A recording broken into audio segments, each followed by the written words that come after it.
வாஞ்சையா இருக்கிறபடியால் அவனை விடுவிப்பேன். என் நாமத்தை அவன் அறிந்திருக்கிறபடியால் அவனை உயர்ந்த அடைக்கலத்திலே வைப்பேன். கரங்களை உயர்த்தி ஆண்டவருக்கு ஒரு அல்லேலூயா. கொஞ்சம் சத்தமா ஒரு அல்லேலூயா. அல்லேலூயா. இன்னைக்கு இயேசுவின் நாமம் என்கிற ஒரு தலைப்புல ஆண்டவருடைய வார்த்தையை கேட்க போகிறோம். ஆமென். யாருடைய நாமம்? எல்லாம் சொல்லுங்க. என்ன நாமம்? பக்கத்துல கை கொடுத்து சொல்லுங்க. ஆமென். ஹல்லேலூயா. வசனம் சொல்லுது, அவன் என் நாமத்தை அறிந்திருக்கிறபடியினால தான் அவனை நான் உயர்ந்த அடைக்கலத்திலே வைப்பேன். ஆண்டவர் நம்முடைய வாழ்க்கையில ஒரு உயர்வான ஒரு இடத்துல நம்மளை வைக்க வேண்டும் என்று சொன்னால் ஆண்டவரை, அவருடைய நாமத்தை நாம் அறிந்திருக்கிறவர்களாக இருக்க வேண்டும். எத்தனை பேர் விசுவாசிக்கிறீங்க? அல்லேலூயா. இயேசு எல்லாருக்குமே தெரியும். ஆமென். இந்த உலகத்துல எல்லா ஜனத்திற்கும், எல்லா ஜாதிக்கும், எல்லா இனத்தாருக்கும் இயேசு கிறிஸ்து கடவுள் என்று அறிவார்கள். அல்லேலூயா. நமக்கும் இயேசு யாருன்னு சொல்லி தெரியும். ஆமென். ஆனாலும் இயேசு கிறிஸ்து கடவுள் என்கிற அந்த ஒரு பொருளை காட்டிலும் இன்னும் அதிகமா ஆண்டவருடைய நாமத்தை, இயேசுவின் நாமத்தை அறிவது நம்முடைய வாழ்க்கையில ஒரு முக்கியமான காரியமாய் இருக்கிறது. அல்லேலூயா. மோடி எல்லாத்துக்கும் தெரியும். ஆமென் சொல்லுங்க. ஆனா மதியானம் மோடி என்ன சாப்பிடுவாருன்னு எத்தனை பேருக்கு தெரியும்? கூட இருக்கிறவங்களுக்கு தான் தெரியும். அல்லேலூயா.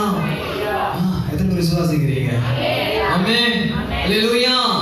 அப்போ ஆண்டவரோடு கூட நெருக்கமா, ஆண்டவரோடு கூட உள்ளான ஒரு உறவுல இருக்கிறவங்களுக்கு தான் அவருடைய நாமத்தை அறிஞ்சு கொள்ள முடியும். அல்லேலூயா. அல்லேலூயா. யாரெல்லாம் அவருடைய நாமத்தை அறிஞ்சிருக்கிறார்களோ அவங்கள தான் ஆண்டவர் உயர்ந்த அடைக்கலத்துல வைப்பார். ஆமென். ஒருவேளை நம்ம சபைக்கு வரலாம். ஆமென். ஆண்டவர் ஆராதிக்கலாம். ஆமென். அநேக பாடல்களை பாடலாம், தசம பாகங்களை கொடுக்கலாம். இது எல்லாத்தையும் காட்டிலும் முக்கியமான ஒரு காரியம் கர்த்தரை அறிகிற அறிவு, இயேசுவின் நாமத்தை அறிகிற ஒரு அறிவு. ஆமென். அல்லேலூயா. அப்போஸ்தலனாகிய பவுல் சொல்றாரு, அவரை அறிகிற அறிவுக்காக நான் எல்லாவற்றையும் குப்பையுமாய் எண்ணுகிறேன். ஆமென்.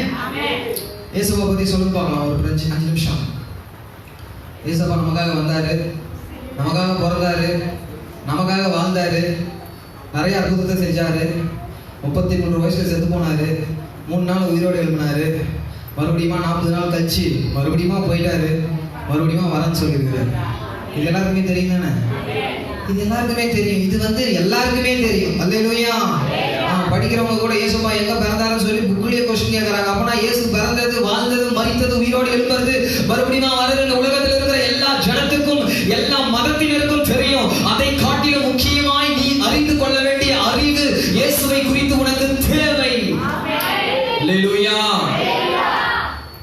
பண்டைய கால தமிழ் வரலாறுல கணவன் சாப்பாடு சாப்பிட்ட உடனே அந்த இலையில மிச்சம் வச்ச சாப்பாட்டை யார் சாப்பிடணுமா? அவன் சொல்லுங்க. ஏன் அந்த மாதிரி சாப்பிடணும் அப்படின்னா, அந்த கணவன் சாப்பிடும் போது அவருக்கு எதெல்லாம் பிடிக்காதோ, அல்லேலூயா. தக்காளி பிடிக்கல அப்படின்னா தக்காளி ஓரமா வச்சிருவாரு, முருங்கைக்காய் பிடிக்கல அப்படின்னா முருங்கைக்காய் ஓரமா வச்சிருவாரு, வெண்டைக்காய் பிடிக்கல அப்படின்னு சொன்னா வெண்டைக்காய் ஓரமா வச்சிருவாரு, கருவேப்பிலை பிடிக்கல அப்படின்னா கருவேப்பிலை. அப்போ மனைவி அந்த இலையில இருக்கிற சாப்பாட்டை சாப்பிடும்போது பார்ப்பாங்க.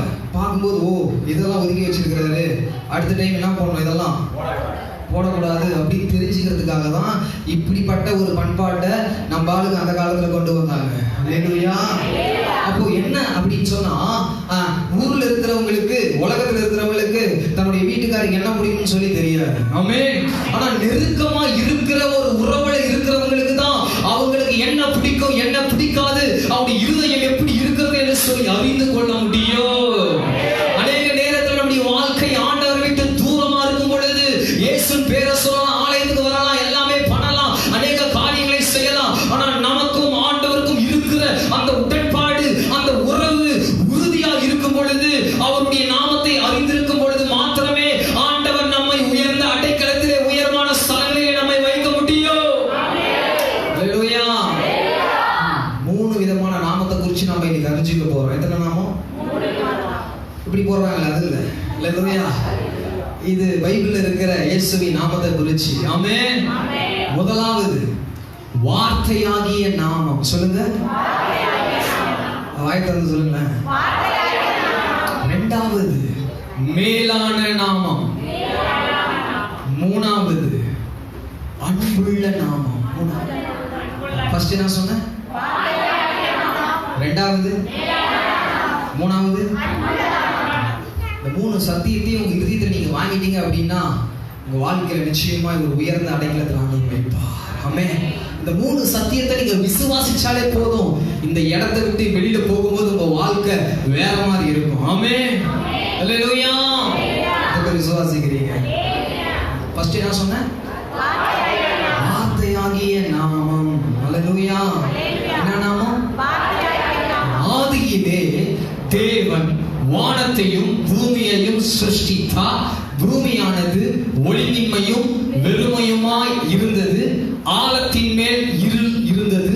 தேவ ஆவியானவர் ஜலத்தின் மேல் அசைவாடிக் கொண்டிருந்தார். ஆமென். அல்லேலூயா. பூமி ஒளியின்மையும் வெறுமையுமாய் இருக்கும் பொழுது ஆவியானவர் அந்த இடத்துல அசைவாடிக் கொண்டிருக்கிறார். ஆமென். ஆவியானவர் எத்தனை வருஷம் அசைவாடினார்னு எனக்கு தெரியாது. ஒருவேளை 10 வருஷம், 20 வருஷம், 100 வருஷம், 200 வருஷம், 1000 வருஷம் ஒருவேளை ஆவியானவர் அந்த ஜலத்தின் மேல் அசைவாடி இருக்கலாம். ஆனா அந்த இடத்துல ஒரு வார்த்தை புறப்பட்டு வருகிற வரைக்கும் ஆவியானவரால் எதுவுமே அந்த இடத்துல செய்ய முடியவில்லை. அல்லேலூயா. ஒளியின்மையும் வெறுமையுமாய் இருக்கிற அந்த உலகத்தை பார்த்து தேவன் வெளிச்சம் உண்டாக கடவுது என்று வார்த்தையை புறப்பட்ட பண்ணின பின்புதான் ஆவியானவர் அந்த இடத்துல வார்த்தையை கொண்டு அற்புதங்களை செய்கிறார். அல்லேலூயா. அல்லேலூயா. ஆவியானவர் வார்த்தையை கொண்டு அற்புதங்களை செய்ய வல்லவர். ஆமென்.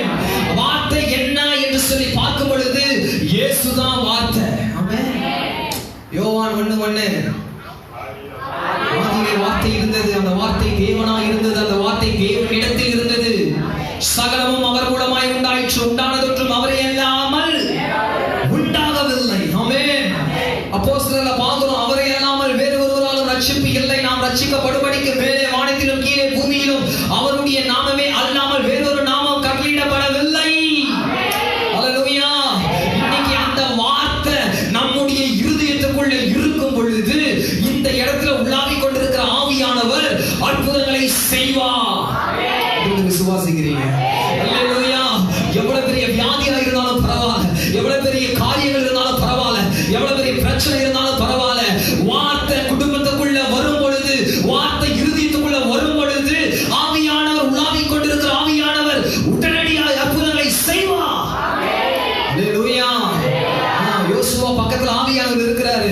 யோசுவா பக்கத்துல ஆவியானவர் இருக்கும் பொழுது ஆவியானவர் காத்திருக்கிறார். எப்ப நீ சூரியனை பார்த்து கட்டளையிடுவ, அதுவரை நான் கிரியை செய்யாம நான் தாமதித்துக் கொண்டிருக்கிறேன். ஆனா எப்பொழுது யோசுவா சூரியனே நீ அதே இடத்துல தரித்து நில் என்று சொன்னது போல ஆவியானவர் அந்த வார்த்தையை உடனடியாக நிறைவேற்றினார். அல்லேலூயா. அல்லேலூயா. எலியா வார்த்தையில அந்த இடத்துல ஒரு அதிகாரத்தோடு சொல்லுகிறார், மழை 3 வருஷம் பெய்ய கூடாது என்று சொன்ன உடனே அந்த வார்த்தை புறப்பட்டு போன உடனே அவர் கூட இருக்கிற ஆவியானவர் உடனடியாக அந்த வார்த்தையை செய்து முடிக்கிறார். அல்லேலூயா. லாசருடைய வீட்ல 4 நாள் பயங்கரமான அழுகுறது. ஆமென். ஒரு அற்புதமும் நடக்கல. அழுதா என்ன நடக்காது? சொல்லுங்க. அற்புதம் நடக்கல. இயேசு அந்த இடத்துல வந்துட்டாரு. யார் வந்தது? அற்புதம் நடந்துச்சா? நடக்கல. எல்லாம் கம்ப்ளைண்ட் பண்றாங்க, நீங்க இருந்தீங்கன்னா போயிருக்க மாட்டோம் ஆண்டவரே, ஏன் ஆண்டவரே போனீங்க அப்படின்னு சொல்லி எல்லாம் கம்ப்ளைண்ட் பண்றாங்க. அற்புதம் நான் ஒரே ஒரு வார்த்தை இயேசுப்பாவுடைய வாயிலிருந்து புறப்பட்டு வந்தது. ஆமென். அவர் சொல்ற வரைக்கும் இயேசுப்பாக்குள்ள இருந்த ஆவியானவர் காத்துட்டு இருக்கார். ஆமென். எப்போ நீங்க வார்த்தையை வெளியில விடுறீங்களோ அப்போ நான் கிரியை செய்ய நான் காத்துட்டு இருக்கேன். ஆமென். எப்போ நீங்க வார்த்தையை இந்த உலகத்தை பார்த்து பேசுறீங்களோ, இயற்கையை பார்த்து பேசுறீங்களோ, பாவத்தை குறிச்சு பேசுறீங்களோ, வியாதியை குறிச்சு பேசுறீங்களோ, பிசாச குறிச்சு பேசுறீங்களோ, அதுவரை நான் காத்துட்டு இருக்கேன். லாசருவே வெளியில வா என்று சொன்ன உடனே, வார்த்தை பேசின உடனே அந்த பக்கத்துல இருந்த ஆவியானவர், இயேசுவுக்குள்ள இருந்த ஆவியானவர் மரித்து போய் 4 நாட்கள் கழித்து நாரி போன சரீரத்தை உயிரோடு எழுப்பினார். அல்லேலூயா. வார்த்தை புறப்பட்டு வர வர ஆவியானவர் அற்புதங்களை செய்வார். ஆமென். அந்த வார்த்தை தான் பைபிள், பைபிள் தான் வார்த்தை. ஆமென். வெளிப்படுத்தல் 19:13 சொல்லப்பட்டிருக்கிறது, அவருடைய நாமம் தேவனுடைய வார்த்தை என்பதே. ஆமென். இந்த வார்த்தையை தான் நான் செல்ஃப்ல அமைதியா மூடி வச்சிடணும். அல்லேலூயா. இந்த வார்த்தையை தான் படிக்காம ஓரம் கட்டிடுறோம். ஆமென். இந்த வார்த்தை சொல்றதான் நிறைய டைம் சீப்போ அப்படின்னு உதறிட்டு போயிடறோம். அல்லேலூயா. இந்த வார்த்தையை தான் நிறைய டைம் பார்க்காம இருக்கிறோம். ஆனா ஆவியானவர் சொல்றாரு, நீ வேதத்திலிருந்து எந்த ஒரு வார்த்தையை சொன்னாலும் சரி, எந்த ஒரு வார்த்தையை நீ அறிக்கை செஞ்சாலும் சரி, உனக்குள்ள இந்த உலகத்துல உலாவிக் கொண்டிருக்கிற ஆவியானவர் அதை செய்து முடிப்பா. ஆமென். ஒருவேளை இந்தியாவுக்காக எவ்வளவு நேரம் ஜெபம் பண்ணலாம். ஆமென் சொல்லுங்க. உன் குடும்பத்துக்காக உட்கார்ந்து மணிக்கணக்கான ஆளுகளுக்கு ஜெபம் பண்ணலாம். அல்லேலூயா.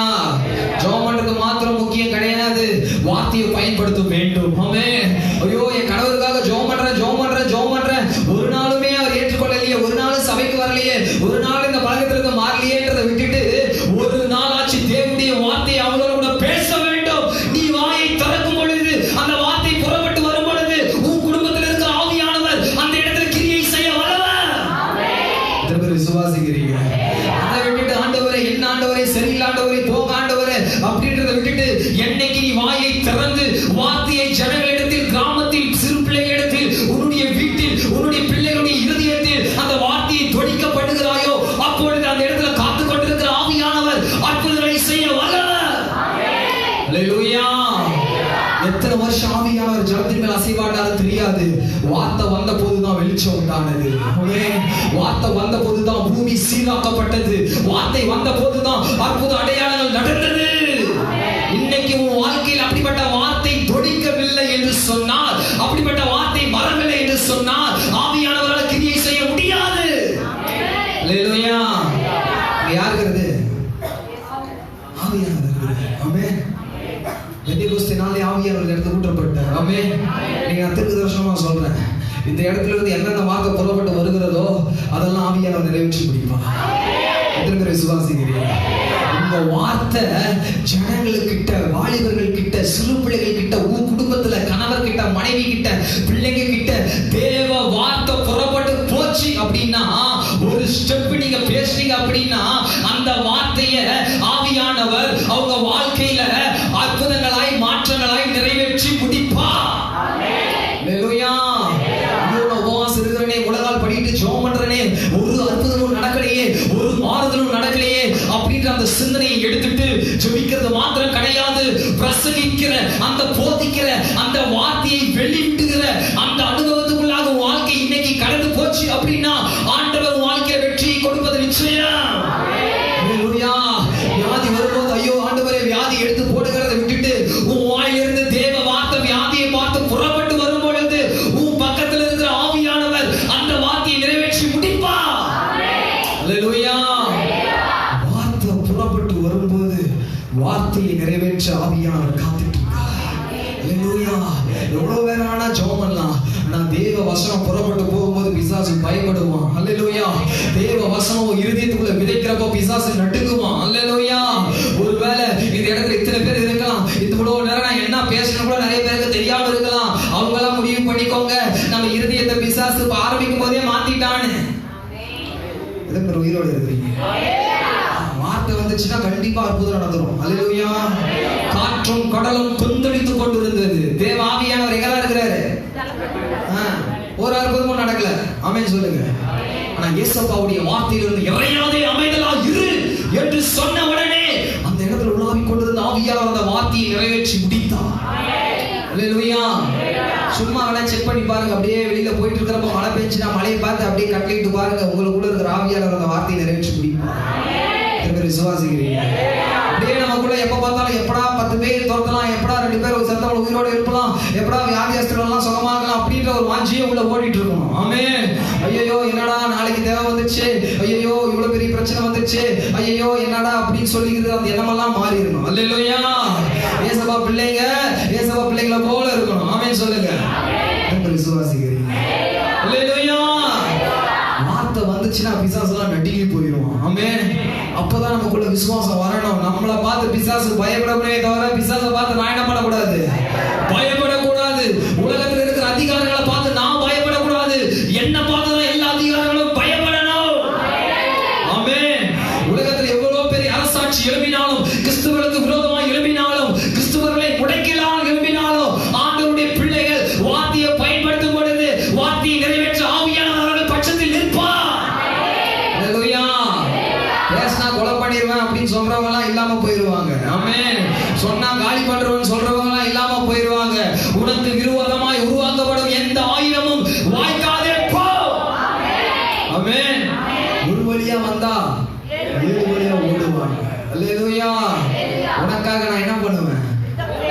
யுத்தம் பண்ணுவார். ஆமென். இன்னைக்கு நாம கண்ணீர் வடிச்சிட்டு கலங்கிட்டு புலம்பிட்டு பைபிள் படிக்காம ஜெபம் பண்ணாம மனுஷனை நம்பி நம்ம வாழ்க்கையை ஓட்டுறோமோ அன்னைக்கு ஆவியானவர் சும்மா இருப்பார். ஆமென் சொல்லுங்க. இது எல்லாத்தையும் விட்டுட்டு வேத வார்த்தையை உங்க பிரச்சனையை பார்த்து பேசுனீங்க அப்படின்னா அந்த வார்த்தையை ஆவியானவர் நிறைவேற்றி முடிப்பார். விசுவாசிக்கிறவங்களுக்கு விசுவாசம் இல்லாதவங்களுக்கு இருக்க ரெண்டே வித்தியாசம் தான், ஒரே ஒரு வித்தியாசம் தான். ஆமென். விசுவாசம் இல்லாதவங்க ரிமோட் இல்லாம டிவி பார்க்குற மாதிரி. ஆமென் சொல்லுங்க. அவங்க அழுக வந்தா என்னதான் பார்க்கணும் சொல்லுங்களேன். காமெடி வந்துச்சுன்னா வேகமா யாராச்சும் சின்ன பிள்ளைங்க ப்ரோக்ராம் வந்துச்சுன்னா தான் பார்க்கணும். உங்களுக்கா மாத்த. ஆனா விசுவாசம் இருக்கிறவங்க கையில ரிமோட் இருக்கிற மாதிரி அழுக வச்சா எனக்கு வேணாம், என்ன வேணும், சந்தோஷம் வேணும் அப்படின்னு மாத்திக்கலாம். ஆமென். மழை வருதா, வேணாம் எனக்கு வெயில் தான் வேணும் அப்படின்னு மாத்திக்கலாம். அல்லேலூயா. விசுவாசிக்கிறீங்க. ஆமென். நம்ம வாழ்க்கையில சரி நடந்துட்டு போட்டு விடு, என்ன பண்றது, ஆண்டவன் என் தலையில இந்த மாதிரி எழுதி வச்சுட்டு இருக்காரு, சரி என்ன பண்றது, இப்படியே பொழப்ப ஓட்டிடலாம் விடு, இப்படியே இருந்துட்டு செத்து போயிடலான்றது ரிமோட் இல்லாத வாழ்க்கை மாதிரி. அல்லேலூயா. ஆனா ஒரு மனுஷனுக்குள்ள தேவ வார்த்தையின் மேல விசுவாசம் வரும் பொழுது அவன் அந்த சூழ்நிலைகளை மாற்றி அமைக்கக்கூடிய தைரியமும் விசுவாசம் அவனுக்குள்ள வரும். அல்லேலூயா. அது எங்க இருந்து வரும் அப்படின்னா வார்த்தையின் மூலியமா தான் வரும். ஆமென். தேவ வார்த்தையை எந்த பிள்ளை மனப்பாடம் பண்ணுதோ, தியானிக்குதோ, அதன்படி வாழுதோ, தேவ வார்த்தை உச்சரிக்குதோ அவங்களுக்குள்ள 10,000 கோடி சம்பாதிக்கிற விசுவாசம் வரும். விசுவாசிக்கிறேன். அல்லேலூயா.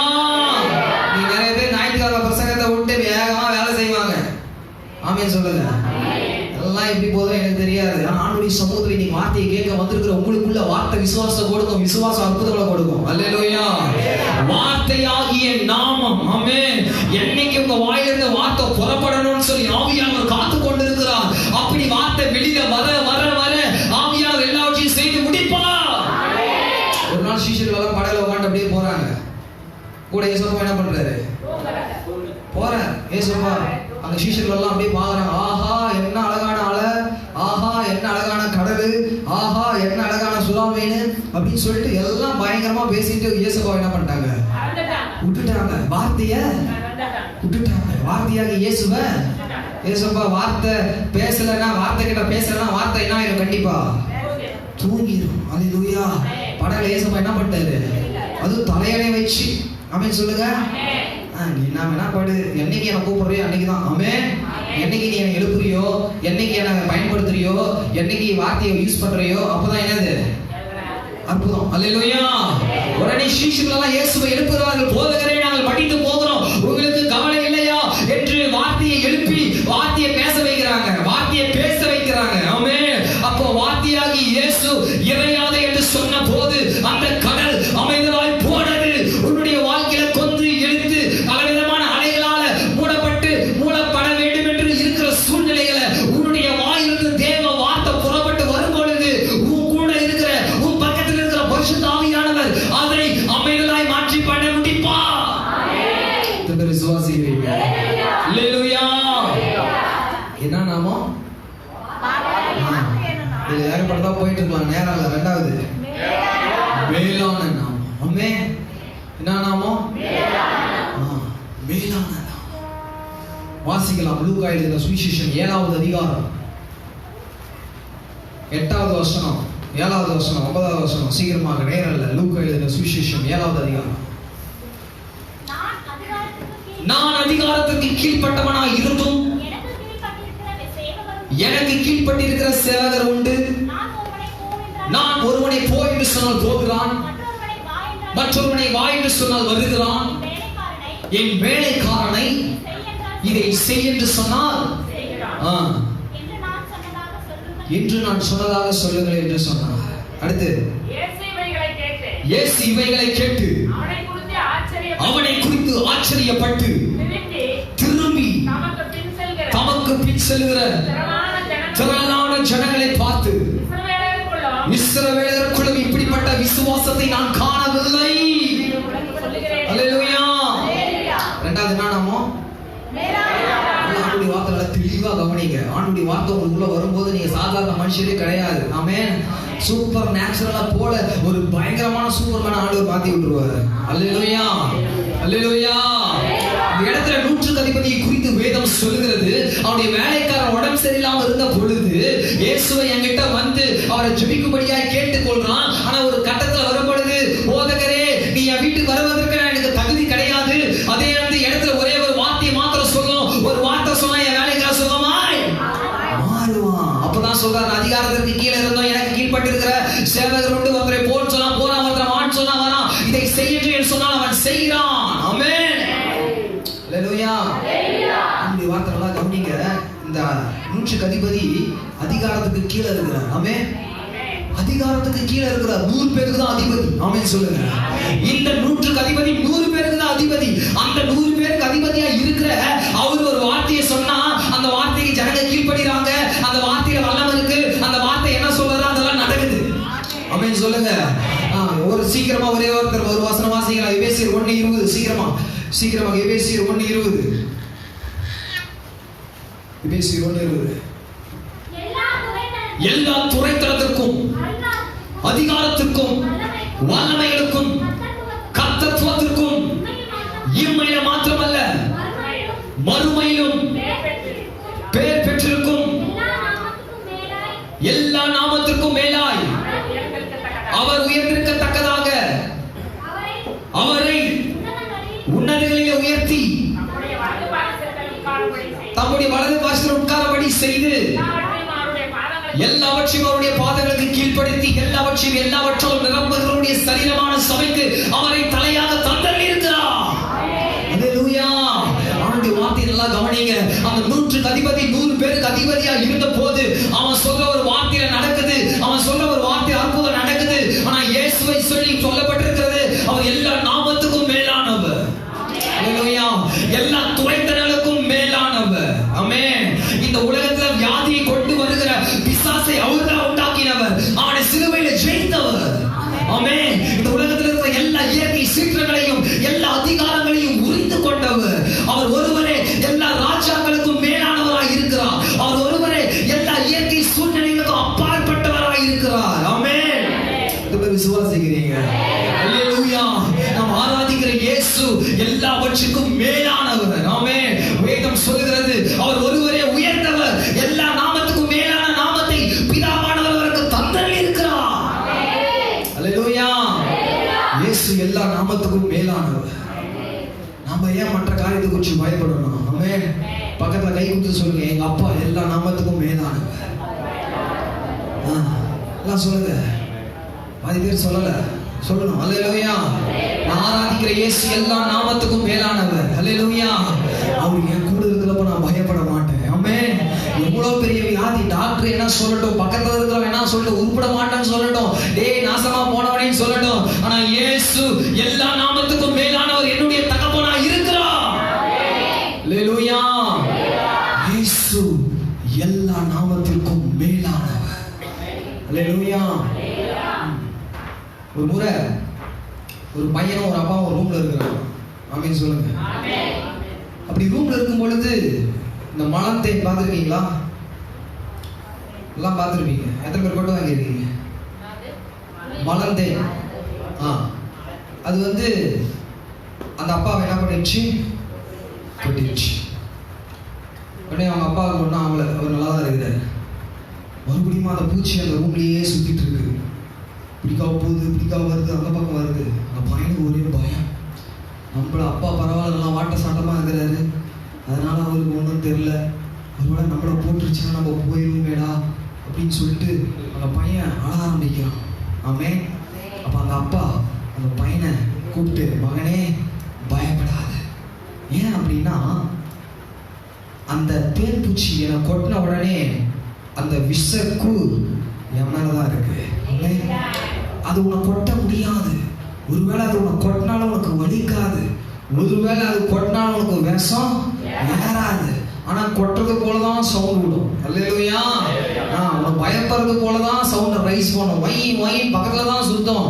ஆனா அதால உன்னை ஒண்ணுமே பண்ண முடியாது.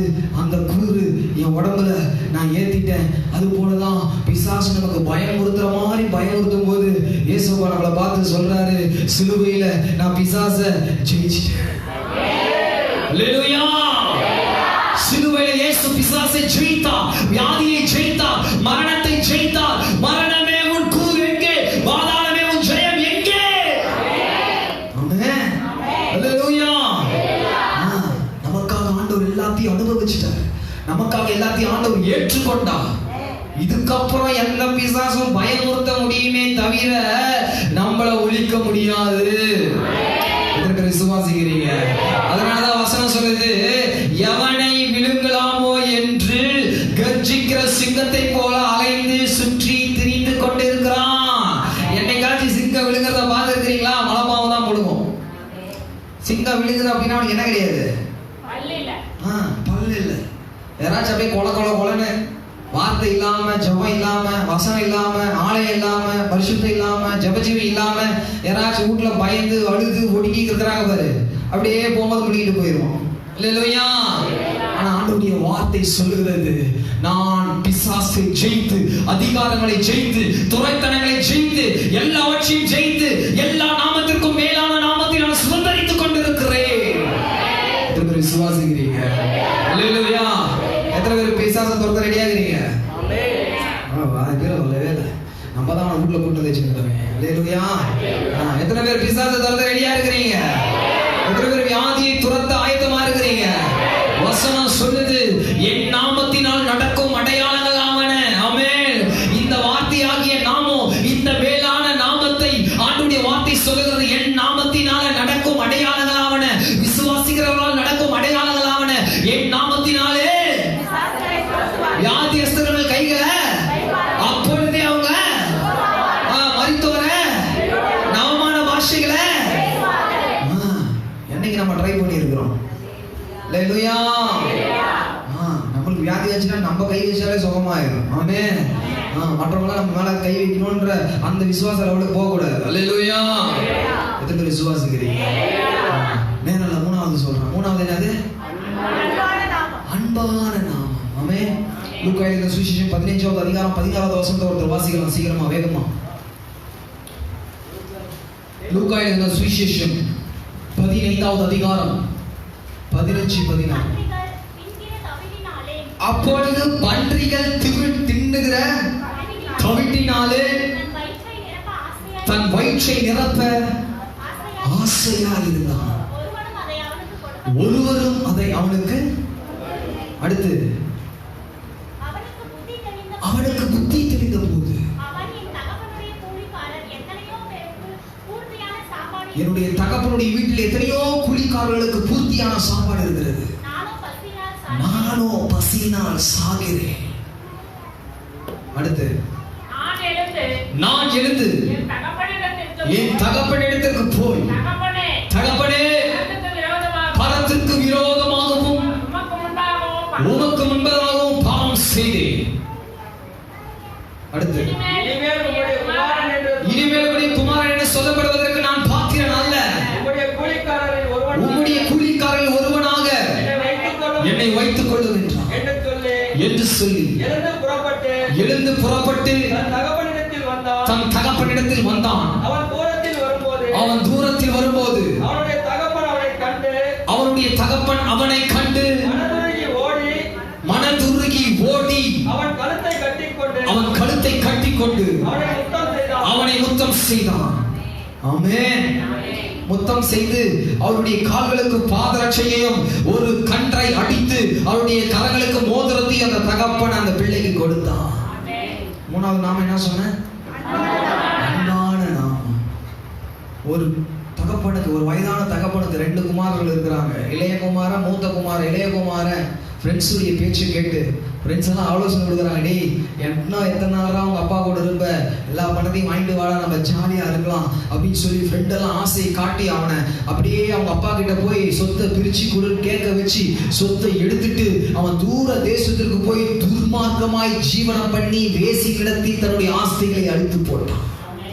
அடிச்சு போட்ட உடனே அந்த இடத்துல நிறைய பஞ்சம் உண்டாயிடுச்சு. அப்ப பஞ்சம் உண்டானதுனால சோத்துக்கு வழி இல்லாம சரி ஏதாச்சும் ஒரு வேலை செய்யலாம் அப்படின்னு சொல்லி அந்த இடத்துல ஒரு குடியானவன் கிட்ட போய் ஒட்டி கொள்றான். ஆமென். அந்த குடியானவன் அந்த இடத்துல அவனை பண்ணி மேய்க்க வைக்கிறான். அல்லேலூயா.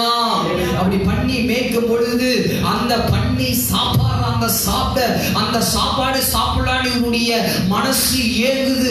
அந்த அளவுக்கு பசி எடுக்குது, அந்த அளவுக்கு ஆசையா இருக்கு. ஆனா அந்த பண்ணி சாப்பிடுற சாப்பாட்டை கூட அவனுக்கு தர ஒருத்தரும் கிடையாது. அப்ப அவனுக்கு புத்தி தெரிந்து மறுபடியும் தன்னுடைய தகப்பன் வீட்டை நினைக்கிறான். நினைச்சு அவன் இருக்கிற நிலைமையை விட்டுட்டு எழுந்து ஓடுறான். அல்லேலூயா. அன்பான நாமம். அந்த இடத்துல இருக்கிற அந்த தகப்பன், வீட்டில் இருக்கிற அந்த தகப்பன், வயதான தகப்பன், வசனம் சொல்லுது மனதுருகி ஆமென் ஓடி. அல்லேலூயா. வயதான ஒரு தகப்பன் ஏன் ஓடி இருப்பார் அப்படின்னா, ஒருவேளை ஒரு ஸ்டெப் 2 ஸ்டெப் எடுத்து வச்சா ஒருவேளை அந்த மகன் மறுபடியுமா துருமா போயிட்டானா, என் பிள்ளை மறுபடியுமா துன்மார்க்கமா போயிட்டானா, மறுபடியுமா என் மகன் மறுபடியுமா பண்ணி வைக்கிறதுக்கு போயிட்டானா, என்ன நடக்கிறது அப்படின்னு சொல்லி அந்த இடத்துல அந்த தகப்பன் வேகமா ஓடி வரார். அல்லேலூயா. ஓடி வந்து அந்த மகனுடைய உடம்புலாம் அழுக்கு, பண்ணி மேய்ச்சதுனால அநேக நாற்றம், அவனுடைய உடம்புல அவ்வளவு நாற்றம் இருந்தோம். இந்த தகப்பன் அந்த மகனை கட்டி அணைக்கிறார். அல்லேலூயா. கட்டி அணைச்சி மூஞ்செல்லாம் சேரு, பண்ணி மேய்ச்சதுனால அவ்வளவு நாற்றம், ஆனாலும் முத்தம் கொடுக்கிறார். முத்தம் கொடுத்து தன்னுடைய வீட்டுக்கு மறுபடியும் அழைத்து செல்கிறார். இன்னைக்கு நம்ம அதே மாதிரி ஆண்டவர் விட்டு நம்ம தூரமா போயிடுவோம். ஆண்டவர் விட்டு ரொம்ப தூரத்தில் இருக்கிறோம். ஆண்டவரை கூட தான் இருக்கிறோம், ஆண்டவர் பிள்ளைன்னு தான் சொல்றோம். ஆனா நம்முடைய வாழ்க்கை ஆண்டவர் விட்டு ரொம்ப தூரமா போய் கொண்டு இருக்கிறது. இன்னைக்கு தகப்பா அந்த இடத்துல காத்துட்டு இருக்க, என்னைக்கு என் பிள்ளை ஓடி வருவா, என்னைக்கு என் பிள்ளை மறுபடியும் ஓடி வருவா, என்னைக்கு மறுபடியும் என்னுடைய பிள்ளை என்னோட நோக்கி ஓடி வருவா. ஏன் அவன் அந்த கஷ்டத்தை அனுபவிக்கணும், ஏன் அவன் பண்ணி மேய்க்கணும், ஏன் அவன் பண்ணி மேய்க்கிற அந்த சாப்பாடை கூட வழியில்லாம இருக்கணும். என் வீட்டுல எவ்வளவு ஆசீர்வாதங்கள் இருக்கிறது, என் வீட்டுல எவ்வளவு நன்மை இருக்கிறது, என் மகன் என்னைக்காச்சும் திரும்பி என் பக்கத்துல வரமாட்டானா என்று சொல்லி இன்னைக்கு உங்களுக்காக இயேசு கரம் விரித்து இந்த இடத்துல காத்து கொண்டு இருக்கிறார். ஒருவேளை அந்த நாற்றத்தை போல உங்க வாழ்க்கை இருக்கலாம், ஒருவேளை உங்க வாழ்க்கை அப்படிப்பட்ட ஒரு பரிதாபமான நிலைமையில் இருக்கலாம். ஆனா இயேசுப்பா இன்னைக்கு உனக்காக கரத்தை விரித்து என்னுடைய மகன் மறுபடியும் என்னிடத்துல வந்து சேர வேண்டும் என்று சொல்லி அவர் காத்து கொண்டு இருக்கிறார். நீங்க அவரோடு கூட நீங்க உறவாட, அப்பா நான் வந்துட்டேன் அப்படி நீங்க சொல்ற அந்த நேரத்துல இயேசுப்பா வாழ்க்கையில கட்டி பிடித்து அரவணைத்து மோதிரத்தையும் ஆசீர்வாதமான ஒரு வாக்கிய அவர் தர வல்லவராக இருக்கிறார். நானும் இயேசுவோட கண்களை மூடலாம். அப்படி இருக்கிறதான நேரத்தில் கண்களை மூட. நீ ரொம்ப தூரமா இருக்கிறியா, தகப்ப உனக்காக காத்து கொண்டு இருக்கிறா. ஐயோ என் உடம்பெல்லாம் சீரா இருக்கு, பண்ணி சாப்பிடுற சாப்பாட்டை கூட எனக்கு தர நாதி இல்லையே. நான் அப்பா வீட்டில் இருக்கிறப்போ எவ்வளவு சந்தோஷமா இருந்தேன், நான் இன்னைக்கு எப்படிப்பட்ட ஒரு நிலைமையில நான் வாழ்ந்து கொண்டு இருக்கிறேன். என் வாழ்க்கை பண்ணி கூட இருக்கிற போல இருக்கு, என் வாழ்க்கையில அசுத்தமெல்லாம் நிரம்பி இருக்கு, என் வாழ்க்கையில அநேக விதமான பாவங்கள் நிரம்பி இருக்கிறதே. அதுக்கு பிரியமா என்னால வாழ முடியலையே. இன்னைக்கு நீ ஏன் இப்படிப்பட்ட சூழ்நிலையில் இருக்கணும்? உனக்காக அப்பா அந்த இடத்துல கரம் விரித்து ஆயத்தத்தோடு இருக்கிறார். நீ வந்த உடனே உனக்கு குளிப்பாட்டி அரவணைக்கிறவர் கிடையாது. நீ இருக்கிற நிலைமையோடு உன்னை ஏற்றுக்கொள்ளுகிற தகப்பன், நீ பாவியா இருக்கும் போதே உனக்காக ஜீவனை கொடுத்த தகப்பன். அந்த நேரத்துல ஒருவேளை உன் அப்பா அம்மா கூட உன்னை ஒதுக்கி தள்ளியிருப்பாங்க, ஒருவேளை நண்பர்கள் எல்லாம் உன்னை வெறுத்து தள்ளியிருப்பாங்க. ஆனா நீ எவ்வளவு பெரிய நிலைமையில இருந்தாலும் உன்னை அரவணைக்கக்கூடிய ஒரே ஒரு கரம் இயேசுவின் கரம் மாத்திரமே. இயேசுவின் கரம் மாத்திரமே. நீ ஆண்டவரோட கூப்பிடுற, வா என்கிட்ட. நீ ஏன் தூரமா வாழணும், ஏன் பண்ணி கூட நீ இருக்கணும்? பண்ணியை போலவே அசுத்தம் இருக்கிறது, அதே போல வறுமை இருக்கிறதே, சாப்பாடு கூட வழி இல்லாம இருக்கிறியே. என் வீட்டுல வந்து என் வீட்டுக்கு வந்துரு, என் வீட்டுல உனக்கு பூர்த்தியான ஆசீர்வாதம் இருக்கிறது. இன்னைக்கு ஆண்டவர் உன்னை அழைக்கிறார். தேவ பிள்ளை, அருமையான வாலிபனே, நீ ஆண்டவர் விட்டு தூரமா ஓடிக்கொண்டிருந்த அப்படின்னு சொன்னா இன்னைக்கு ஆண்டவர் அன்புள்ள நாமத்தினால் அழைக்கிறார். உன்னை குற்றப்படுத்துகிறதுக்கு அவர் வரல, இந்த நேரத்தில் உன்னை காயப்படுத்துகிறதுக்கு வரல, உன்னை தண்டிக்கிறதுக்காக இயேசு வரல, உன்னை அரவணைக்கிறதுக்காக வந்திருக்கிறார். நீ இருக்கிற நிலைமையோட அப்பா நான் இருக்கிற ஆண்டவரே, நான் வந்துடுறேன், உங்க வீட்டுல நான் வந்துடுறேன் ஆண்டவரே. இந்த உலகம் கொஞ்ச நேரம் ஆண்டவரே சந்தோஷத்தை கொடுத்துச்சு. என் நண்பர்கள் எல்லாம் கொஞ்ச நேரம் தான்ப்பா சந்தோஷத்தை கொடுத்தாங்க. என்கிட்ட எதுவுமே இல்லைனோட எல்லாம் என்னை விட்டு ஓட்டாங்க. ஆண்டவரே நீ நான் தனியா பண்ணி கொடுத்துருப்பா. நீ தனியா பண்ணி சாப்பிடுற சாப்பாடு கூட இல்லாம நான் ஓடிக்கொண்டிருக்கிறேன். நான் அப்பாவை நோக்கி வருகிறேன்னு சொல்லி உன் இருதயத்தில் அவரோட கூட அரவணைச்சுக்கணும். உன் இருதயத்தில் ஏசப்பாவுக்கு அப்பா நான் வந்துடுறேன்ப்பா, என் வாழ்க்கையை ஒப்பு கொடுத்துடுறேன். நான் ஜொலிக்க மறந்த நாட்களில், துதிக்க மறந்த நாட்களில் என் வாழ்க்கை அசுத்தமா இருந்ததப்பா. நீ நான் வந்துடுறேன்ப்பா, நான் வந்துடுறேன். நீ நான் வந்துடுறேன்.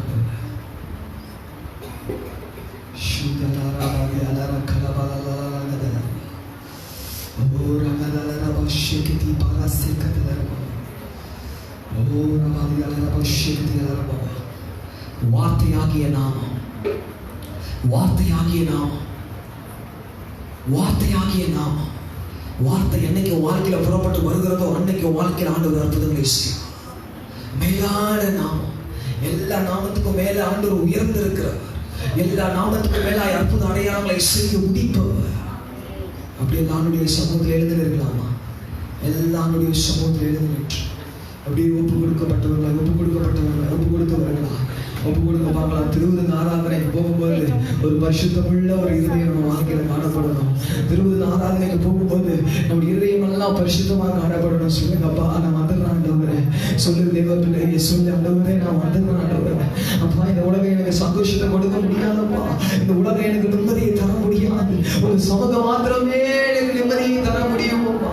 எத்தனை தேவ பிள்ளைகள் சொல்ல போறீங்க? ஹல்லேலூயா, ஹல்லேலூயா. சொல்லுங்க சொல்லுங்க ஆண்டவரே நான் ஒப்பு கொடுக்குறேன் ஆண்டவரே, என்னை ஒப்பு கொடுக்குறேன் ஆண்டவரே, அந்த ஒப்பு கொடுக்குறேன் ஆண்டவரே, என்னை ஒப்பு கொடுக்குறேன் ஆண்டவரே. சொல்லுங்க தேவ பிள்ளையை இன்னைக்கு ஆண்டவரோடு கூட இணைகிற ஒரு நேரம். அப்பாவோட பார்த்து கூப்பிடுறாரு, அப்பாவோட பார்த்து கூப்பிடுறாரு. கல்வாரி சிலுவையில அந்த கையில ரத்தத்தோடு உன்னை அரவணைக்கிறாரு. ஓ என்னை மறந்து எத்தனை நாட்கள் நீ ஓடிக்கொண்டிருப்ப, என் கூட பேசாம எத்தனை நாட்கள் நீ ஓடிக்கொண்டிருப்ப, இன்னைக்கு என்னோடு கூட வந்து சேர்ந்து விடு. என்னுடைய கரங்களுடைய அரவணைக்கு ஆயத்தமாய் இருக்கிறது. என்னுடைய கரங்கள் உன்னை கட்டி அரவணைக்க ஆவலாய் உள்ளது.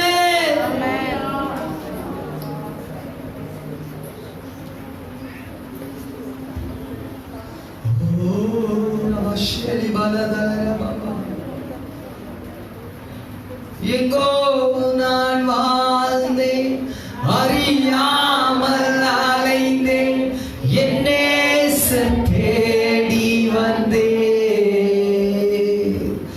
எங்கோ நான் வாழ்ந்தேன், அறியாமல் அலைந்தேன், என்னே தேடி வந்தேன். நெஞ்சார அணைத்து முத்தங்கள் கொடுத்து நிழலாய் மாற்றி விட்டீர். நெஞ்சார அணைத்து முத்தங்கள் கொடுத்து நிழலாய் மாற்றி விட்டீர். நான் அப்பா கிட்ட வந்துடுறேன், இந்த உலகத்துல இருந்து நான் அப்பா கிட்ட வந்துடுறேன், என் அரவணைக்கிற இயேசுப்பா கிட்ட வந்துடுறேன் அப்படின்னு சொல்லி ஒப்பு கொடுக்கப்பட்டவர்களாய், ஒப்பு கொடுத்தவர்களாய் ஆண்டுடைய சமூகத்தில் ஆண்டவரே இருக்கிற ஒவ்வொரு பிள்ளைகளை நீ நாங்கள் கேட்ட சத்தியத்தின் மூலியமாய் எங்களை கழுவும் ஆண்டவரே, எங்களை கழுவி பரிசுத்தப்படுத்த ஆண்டவரே. கர்த்தருடைய கரைகளோடு கூட இருக்கட்டும் ஆண்டவரே. இந்த திருவிருந்து பந்தியில நாங்கள் பயபக்தியாய் நாங்கள் அனுசரிக்க கர்த்தரை எங்களுக்கு உதவி செய்யுங்க. கர்த்தர் தாமே எங்களோடு கூட இருந்து நடத்துங்க. இயேசுவின் மூலம் கேட்கிற நல்ல பரலோக பிதாவே. ஆமென். அல்லேலூயா. அப்படியே மௌனமா